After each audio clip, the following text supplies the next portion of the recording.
In this video, we recap everything from Oshi no Ko Season 1 and Season 2. The story opens with Goru Amamiya, a rural gynecologist and devoted fan of idol Ai Hoshino.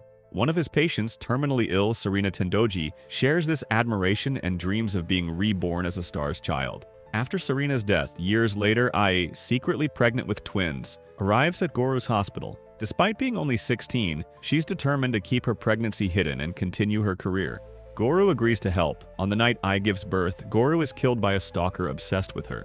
Unexpectedly, Goru is reincarnated as one of Ai's twins, Aqua Hoshino. His twin sister Ruby is the reincarnation of Serena. Though infants, they retain their adult memories and minds. They watch Ai juggle her idol life and motherhood as she tries to give her children the love she never had. While in Miyako Saito's care, Aqua and Ruby cleverly convince her they're divine beings sent to protect Ai, warning that disobedience may bring divine punishment. Ai's career grows, boosted by a viral video of the twins cheering at her concert. Years pass and Ai begins acting. Aqua, using his mature intellect, also joins the industry as a child actor. He meets the talented Kana Arima and outshines her, raising eyebrows. Ruby is more determined than ever to become an idol like their mother. Tragedy strikes on Ai's 20th birthday when the same obsessed stalker who once killed Goro finds her and stabs her at their doorstep. Bleeding and barely holding on, in her final moments she looks at Aqua and Ruby with a warmth she had never known and, for the first time, says the words she had always struggled with, "I love you." Ai forces a trembling smile. As she dies, Ruby breaks down in tears while Aqua stands frozen, his grief quickly giving way to suspicion. Convinced someone leaked Ai's location, he begins to suspect their biological father. Grief turns into quiet fury.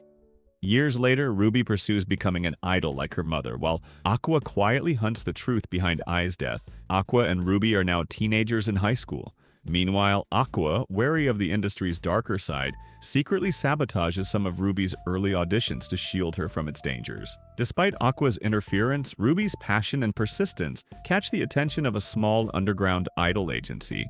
Before she can join them, Miyako Saito and Aqua intervene, deciding to create a new idol group under their own agency, giving Ruby a safer and more controlled path to stardom. Meanwhile, Aqua quietly pursues his real goal, uncovering the identity of his biological father, whom he suspects was behind Ai's murder.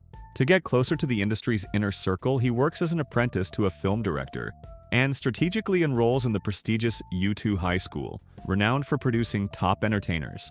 While Ruby joins the performing arts department, Aqua chooses the general education track, preferring to stay under the radar. At U2 High, Aqua and Ruby reunite with Kana Arima, a gifted actress from their past. Curious about Aqua's life and unwilling to leave without answers, Kana joins him to visit director Gotanda. When she learns Aqua is avoiding the spotlight despite his talent, she recommends him for a role in a new manga-based drama. Aqua declines until he hears the producer's name, Masaya Kaburagi. Sensing a possible lead in his quest to uncover Ai's past, Aqua accepts the role. Though his part seems small, he uses the opportunity to closely observe the production crew, especially anyone who might have had ties to Ai. His goal remains clear: track down his biological father, whom he believes orchestrated Ai's murder. During filming, Aqua overhears a conversation between Kaburagi and a staff member, where Ai's name is casually mentioned. This moment sharpens his suspicion that Kaburagi may be connected to her. On set, Aqua delivers a calm, precise performance that quietly steals the scene. In a pivotal moment with Kana, his subtle acting allows her to deliver an emotionally resonant performance. Kana, however, realizes that Aqua was the one carrying the scene in the background. While Kana's confidence as an actress is reignited, especially after her childhood fame had started to fade, Aqua remains focused on his mission. Behind the scenes, he secretly collects a cigarette butt used by Kaburagi and runs a paternity test. The results rule Kaburagi out as his father. At the wrap party, Kaburagi hints that he once knew someone Ai was secretly involved with and offers to share more. If Aqua agrees to appear on an upcoming reality dating show, Kaburagi clearly hopes to capitalize on Aqua's looks and quiet charm to boost ratings. Meanwhile, Ruby continues pursuing her dream of becoming an idol. At school, she befriends Minami Kotobuki, a cheerful gravure model. During a conversation with Aqua, they also meet Frill Shiranui, a rising star who inspires Ruby. Motivated more than ever, Ruby urges Miyako to officially make her an idol, ready to take her first real steps into the world of entertainment. Ruby believes Kana would make a great idol, so one day, outside of school, Ruby and Aqua meet with Kana to discuss the idea. At first, Kana refuses when Ruby asks if she would become an idol. However, after Aqua earnestly encourages her to join Ruby, Kana agrees to give it a try.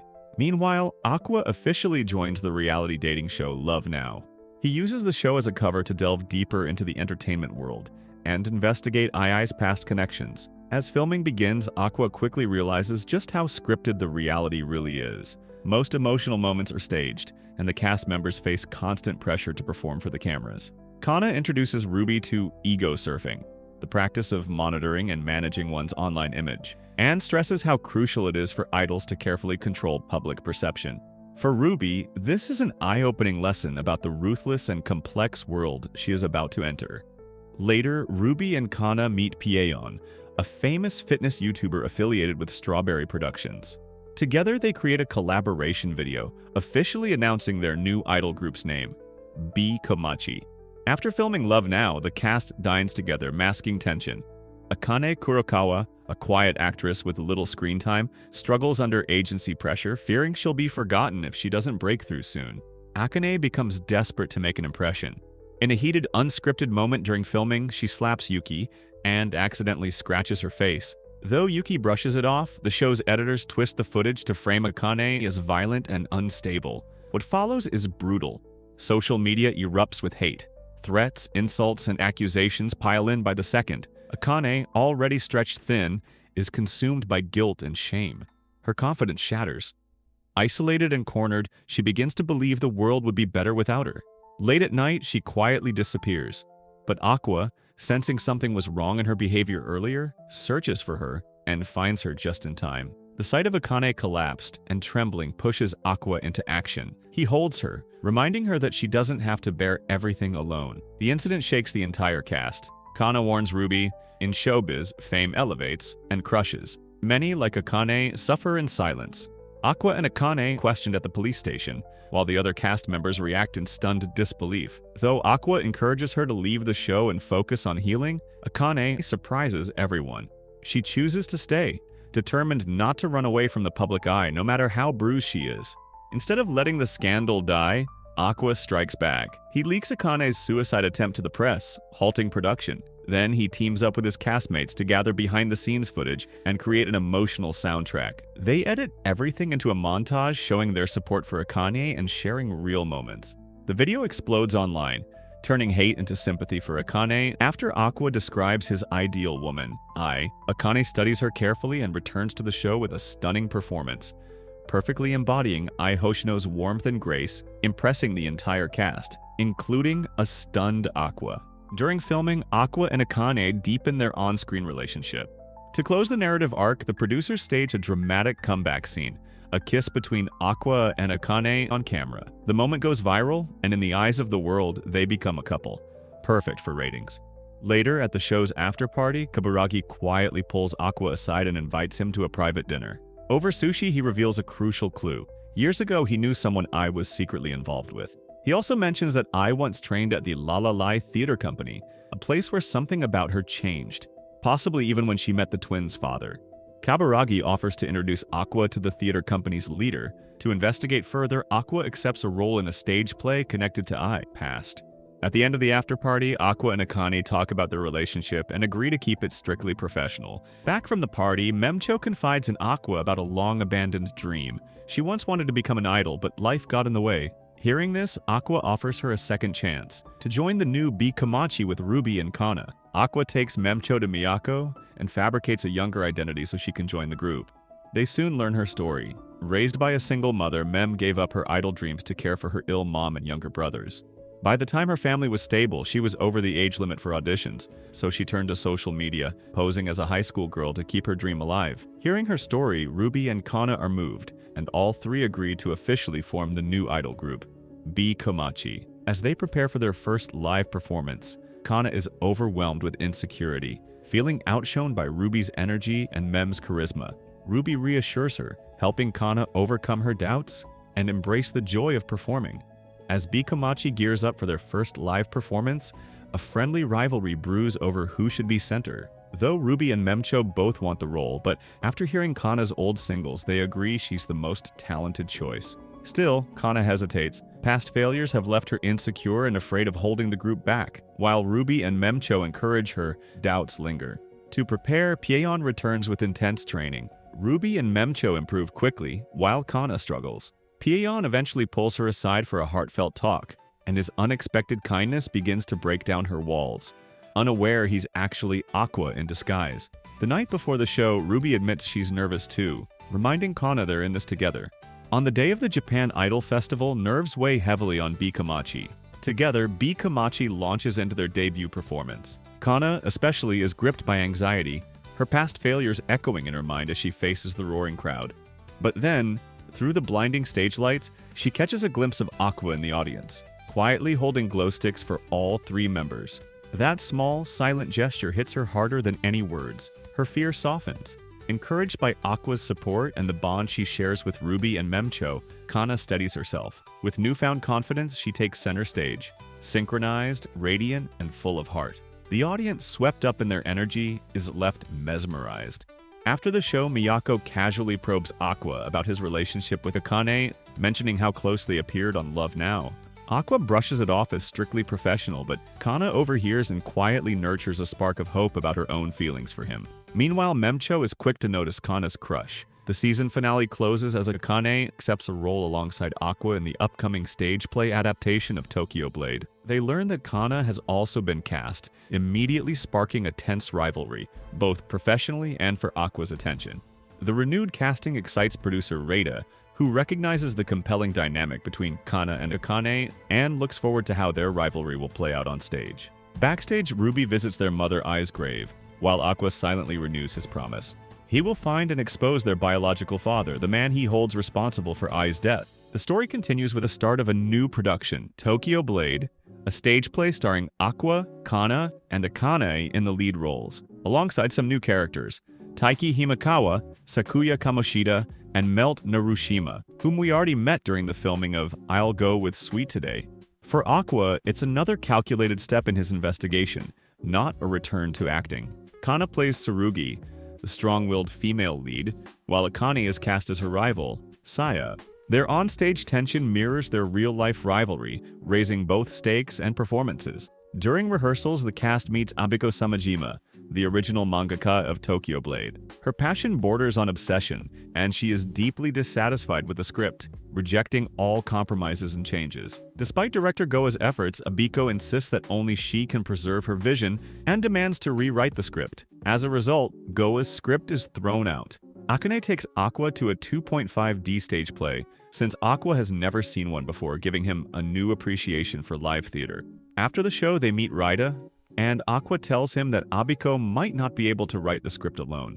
They then visit Yoriko, the writer of I'll Go With Sweet Today, who explains Abiko's perfectionism and refusal to collaborate. Later, Yoriko visits Abiko herself and, after a fierce debate, urges her to embrace teamwork, reminding her that theater requires a different style of storytelling. Yoriko gives her the 2.5D stage play tickets she received from Aqua, hoping it will open her eyes. After watching the performance, Abiko is impressed and meets Raida, who tells her that the script was written by Goa. Abiko agrees to co-write the script with Goa, but only if they work together closely. She and Goa then work through the night and finally complete the script. Rehearsals resume with renewed energy. Kana shines, Akane is steady, but Aqua falters. When Kana pushes him to draw from his emotions, it triggers a wave of trauma. Haunted by memories of Ai's death, Aqua breaks down in the middle of rehearsal. Akane brings Aqua to Gotanda, and later, in a private talk, learns that he has been living with severe PTSD since childhood. From these clues, she pieces together the truth. Aqua and Ruby are Ai's children. Later, on the balcony, Akane asks why he acts. Aqua tests her loyalty, asking, "What if I told you I'm doing this to kill someone?" Without hesitation, she answers, "I'd help you kill him," and vows to stand by him. In return, she asks for his help to defeat Kana and Himekawa on stage. Aqua agrees. Together, they ask Gotanda to train them personally, determined to break through Aqua's emotional wall and prepare for the play ahead. During rehearsals for Tokyo Blade, tensions rise as Kana confronts Akane, reminding her of past admiration but declaring her intent to reclaim the title of genius actor by defeating Akane's on stage. Melt seeks Himekawa's opinion, who sides with Kana, raising the stakes for Akane. As opening night approaches, the audience, including key figures and supporters, gathers nervously. Backstage, Akane and Kana exchange a charged glance. Respect, mixed with rivalry. Aqua, haunted briefly by memories of Ai, steadies himself before stepping onto the stage as the curtain rises, signaling the start of the intense and emotional play. The Tokyo Blade stage play begins. The spotlight unexpectedly shifts to Melt Narushima. Flashbacks show his arrogant past, rejection in the industry, and slow realization of his limits. During his performance, everyone thinks his acting is weak and wonders why he was cast, until he remembers Aqua's quiet advice to make the scene unforgettable. At a key duel, he improvises a risky move straight from the manga, an acrobatic flip catching a sword. The crowd erupts. Even the critical author Abiko is moved to tears, and Kamoshida, who doubted him, applauds. Melt finally proves himself as an actor. The focus shifts to Akane. Through Akane's flashbacks, we see how she once idolized Kana as a child and even cut her hair to be like her. When they first met, Kana's cynicism about the corrupt entertainment industry crushed Akane's naive admiration. But instead of quitting, Akane used it as motivation. Now, Akane sees Tokyo Blade as her chance to surpass Kana with pure skill. Both on stage and in rehearsal, she pours all her energy into defeating the very actress she once admired. Kana, hardened by years of unfair treatment and industry pressure, fights back with equal intensity. Akane's fierce passion leads her to deliver a show-stealing play that captivates the audience and outshines Kana. Through Akane's raw talent and determination, Kana consciously steps back, openly acknowledging and praising Akane's performance, a respect she never received herself. Flashbacks reveal how Kana's perfectionism was shaped by her mother's harsh expectations and the pressure to maintain a cold, flawless, product-like image. Akane's goal evolves beyond simply surpassing Kana. She now seeks to revive Kana's true brilliance. With Aqua's help, Kana finally decides to drop the restraint she has carried for years. No longer worried about overshadowing co-stars, she performs with full intensity on stage, stunning the audience. In the finale, Akane's portrayal of Princess Saya, a self-sacrificing role, hits Aqua deeply, reminding him of Ai. This unlocks his emotions mid-performance. As he acts, memories flood in. Ai's death, his own guilt, and the voices of his past selves. Aqua, young Guru, and the doctor he once was. For the first time, he channels real grief into his role, producing an emotionally powerful performance that moves the entire theater. The Tokyo Blade stage play ends as a success. After the Tokyo Blade play ends, Aqua tries to question director Kindaichi during the cast dinner about Ai's time at the Lalala Theater and her relationships, but the director refuses to answer. Later, Taiki invites Kindaichi and Aqua to a hostess bar. In the dim light, Aqua quietly slides a DNA test across the table, proof that he and Taiki share the same father. Taiki calmly reads it, confirms that they are half-brothers, and invites Aqua to his place. There, he reveals the truth. Their father, Seijuro Uehara, died years ago in a double suicide with his wife after a scandal came to light. The shocking revelation leaves Aqua reeling. His lifelong revenge target is already dead, and the path he has been following suddenly collapses beneath him. The DNA test gives Aqua a sense of closure as he believes that his father, the target of his revenge, is already dead. The focus shifts to Ruby and Bikamachi. Memcho has been working hard behind the scenes on the Bikamachi YouTube channel. Memcho insists that the group needs an original song instead of just covering old tracks. Miyako reveals that she has already contacted a songwriter, Himura, who once worked with Ai, but he has lost motivation. They send a video message to Himura, and Ruby's fiery determination rekindles his drive, helping him finish the song. Plans begin for a music video in Miyazaki. Kana invites Aqua to go suitcase shopping for Bikamachi's upcoming Miyazaki tour. The outing turns into a lighthearted date. Kana worries over small details, while Aqua surprises her with dinner reservations. For once, he lets go of revenge and enjoys a normal moment. When Kana hints at her feelings and asks about Akane, Aqua is honest but avoids talking about his darkest secrets, protecting this fragile piece of normal life. Aqua meets Akane. Believing his revenge quest is over after learning that Seijuro Uehara died in a double suicide years ago, Aqua shares the story. Upon hearing this, Akane abruptly leaves, which makes Aqua suspicious. Akane, quick-witted as ever, notices a fatal flaw. Seijuru's death occurred when Aqua was just 1 year old, years before Ai's murder. Her chilling deduction is that Aqua's true father is still alive, and Taiki may not even be Seijuru's biological son. As Ruby visits Ai's grave, a mysterious man in a hat and sunglasses appears. He addresses Ai and refers to our son and daughter. Kamachi, Aqua, and Akane travel to Miyazaki to film Kamachi's first original music video. The mood is light and energetic, showcasing the fun and challenges of idol life. Meanwhile, Aqua and Akane quietly explore Miyazaki, where Aqua tells her about his past life like a story, including a flashback of Serena's last moments when she gives him an Ai Hoshino memorabilia. The emotional climax centers on Ruby. Guided by a crow, she and Akane discover the skeletal remains of Guru Amamiya, confirmed by his ID and Ai Hoshino memorabilia. This devastating revelation destroys Ruby's hope of reunion, marking a loss of innocence and sparking a darker determination. Aqua apologizes for involving Akane in the tragedy, but she does not blame him. Aqua admits he deliberately gave her the information to find Goru's body. Akane stays by his side, wanting to help, and Aqua now lives not for revenge but to protect Akane. The scene ends with a kiss. After discovering Gora's remains, Ruby meets the mysterious Crow Girl, who reveals that Gora's death was caused by a conspiracy involving two individuals tied to Ai's murder. This revelation shakes Ruby deeply, fueling a transformation in her character. Amidst this, Kamachi continues shooting their music video, but they notice changes in Ruby but nobody mention. No longer the hopeful and innocent girl chasing her dreams, Ruby's resolve hardens, and she becomes driven by a burning desire for justice and vengeance. And they finally finishing the shoot. Following the release of the song and video, Kamachi's popularity rises significantly. 6 months later, everything changes. The season ends with a mysterious man standing over a dying woman, strongly implying that he is Aqua and Ruby's biological father. If you want more recaps like this, don't forget to like, subscribe, and let me know what anime you want to see next.